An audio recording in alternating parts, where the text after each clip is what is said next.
देखिए, जिंदगी में आपसे भी कुछ गलतियां होंगी, और गलती किससे होती है? जो काम करता है, मेहनत करने वालों से ही तो गलतियां होती है। निकम्मों की तो पूरी जिंदगी निकल जाती है दूसरों में कमी ढूंढते ढूंढते। देखिए, सफलता और असफलता में थोड़ा सा का अंतर है। सफलता आपका परिचय दुनिया के सामने कराएगी और असफलता दुनिया का परिचय आपसे करा देगी। इसलिए सफल जरूर होइए। देखिए, 97% लोग जो है ना, वो थक के किसी काम को छोड़ देते हैं और जिंदगी भर उन 3% लोगों के लिए काम करने लगते हैं जो कभी भी हार नहीं मानते। मेहनत बता देता है कि परिणाम कैसे मिलेगा, वरना परिणाम तो बताता ही है कि आपका मेहनत कैसा था। कुछ लोगों को लगता है कि उनके पिताजी बहुत पहुंच वाले हैं, दादाजी बहुत पहुंच वाले हैं, तो उनकी बदौलत हमें कोई काम मिल जाएगा, कोई जॉब मिल जाएगा। तो कोई ये बहुत बड़ी बात नहीं है। पहचान से मिला काम बहुत देर तक नहीं रहती है, लेकिन काम से मिलने वाली पहचान आजीवन रहती है। हम स्टूडेंट्स को कहना चाहेंगे, आजकल स्टूडेंट्स को पता नहीं क्या हो गया है ना, सोचना लड़की के पीछे पगलाया है, कहता है कि लव हो गया। भाई, दुनिया में लव नहीं होता है किसी से। ये एक अट्रैक्शन है सबको। मान लीजिए मेल है तो उसे फीमेल से होगा, फीमेल से है तो उसे मेल से होगा। तो कोई कैसे कहेगा कि हम तुम्हारी ओर अट्रैक्ट हो रहे हैं? तो उसको छुपाने के लिए कहता है हमको लव हो गया। भैया, लव अब नहीं हो गया। अगर आपसे कोई कहता है ना कि आपको वो आपसे ट्रू लव करता है, तो उससे कहिएगा कि हमको अभी मेरा किडनी खराब हो गया, 1 लाख रुपए की ज़रूरत है, नहीं देगा। लेकिन आप अपने माता पिता से कहिएगा कि हमको 1 लाख की ज़रूरत है, और रियल में भी अगर हो जाएगा तो वो अपना शरीर बेच देंगे आपके लिए, लेकिन वो नहीं बेचेंगे। ये होता है लव। लेकिन लोग अट्रैक्शन को लव कहते हैं, उसके लिए पूरी ज़िंदगी बर्बाद कर देते हैं।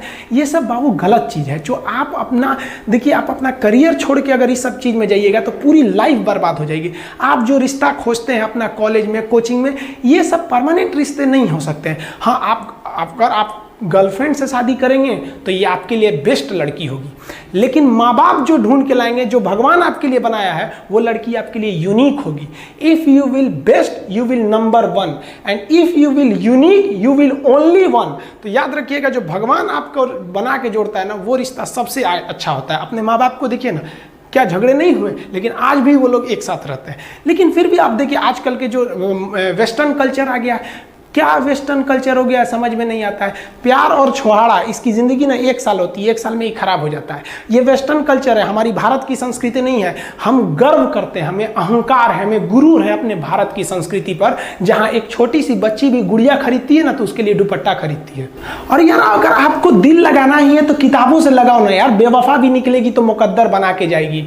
दिन ना सबके लिए 24 घंटा का होता है। ऐसा नहीं है कि आपको अलग से वक्त मिलेगा, लेकिन इसी 24 घंटे में किसी को प्यार करके पति बनने का शौक है, तो किसी को मेहनत करके करोड़पति बनने का शौक है। तो आप डिसाइड करिए आपको क्या बनना है। क्योंकि बरसों बाद जब लोग ये मिलेंगे ना आपसे, तो ये नहीं पूछेंगे कि कितनी गर्लफ्रेंड है, लोग पूछेंगे कमाता कितना है, हैसियत कितनी है तुम्हारी। ये दुनिया का उसूल है कि लोग कभी भी आपसे खैरियत नहीं, आपकी हैसियत पूछते हैं। लोग एक दूसरे से वादा करते हैं कि तुम्हारा जिंदगी भर साथ निभाएंगे, कोई किसी का साथ नहीं निभाता है। लोग अर्थी और जनाजा भी ले जाते हैं ना 2 कदम, तो कंधे बदल बदल के ले जाते हैं, जबकि पता है कि आखिरी मुलाकात है। और लोग यहाँ कंधा बदल बदल के ले जा रहे हैं और लोग वादे कर रहे हैं कि जिंदगी भर साथ निभाएंगे, कोई साथ नहीं निभाता है। हम आप सब लड़का लड़की से कहना चाहेंगे कि अभी वक्त है, अभी सर झुका के पढ़ लीजिए। वादा है आपसे कि जिला में सबसे ऊंचा सर आपका होगा। लेकिन अगर अभी आप सोचिएगा आराम करने के लिए, पूरी जिंदगी आपको तकलीफ उठानी पड़ेगी। अगर आज आप किताबों के दीवाने हो गए ना, तो कल दुनिया आपकी दीवानी हो जाएगी। किसी ड्रीम गर्ल के लिए ना, अपने माँ बाप के ड्रीम को कभी नहीं छोड़ना चाहिए। आप लोग जो सोचते हैं ना इधर उधर, वो खुशी तो आप लोगों ने कभी देखा ही नहीं। कोई स्टूडेंट अभी तक खुशी नहीं देखा। हम आपको व्यक्तिगत बताते हैं। देखिए, खुशी कब मिलेगी आपको? जिस दिन आपको जॉब मिलेगा ना, और जो पहली सैलरी मिलेगी वो भी नहीं खुशी है। जब आप अपनी पहली सैलरी ले जाके अपनी माँ के हाथों में देंगे ना, तो आपकी आंखों में आंसू होगा। आप याद करेंगे कि जिस माँ की उंगलियों को पकड़कर हमने चलना सीखा, आज उसको हमने अपनी पहली कमाई दिया है। और जब कमाने लगेंगे ना, तब समझ में आएगा कि लाखों रुपए की अहमियत कुछ नहीं है, वो 1 रुपए के आगे जब माँ स्कूल जाते वक्त दिया करती थी। और गौर से देखा करो अपने माँ बाप के आंखों में, ये वो आईने होते हैं जिसमें बच्चे कभी बूढ़े नहीं होते।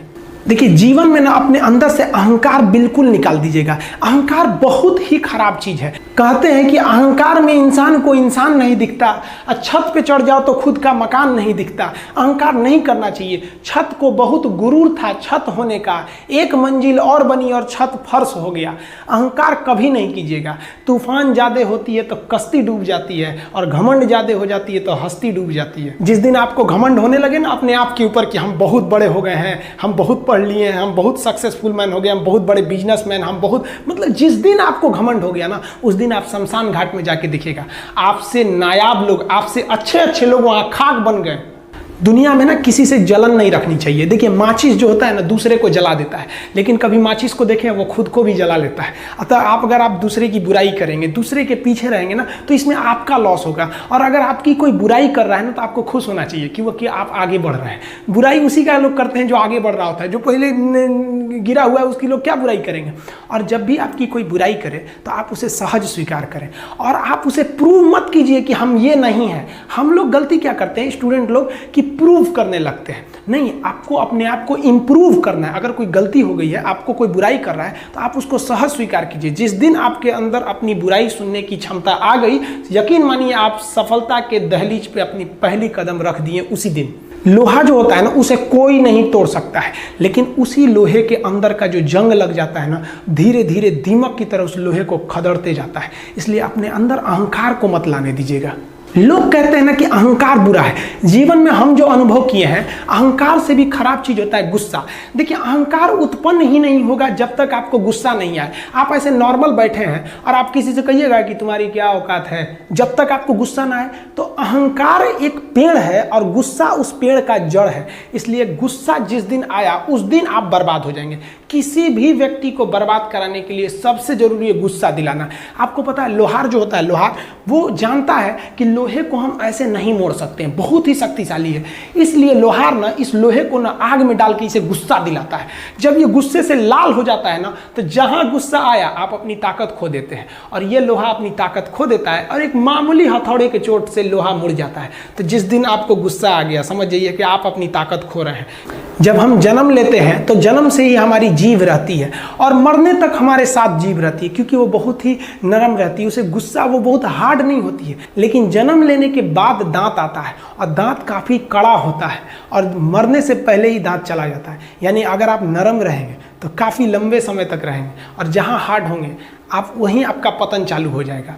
इंसान 3 साल में बोलना सीख जाता है, लेकिन उसे क्या बोलना है ये सीखने में उसे पूरी जीवन लग जाते हैं। शब्दों का इस्तेमाल बड़ा सोच समझ के कीजिएगा। ये आपके माँ बाप के दिए गए परवरिश का एक सबूत होता है।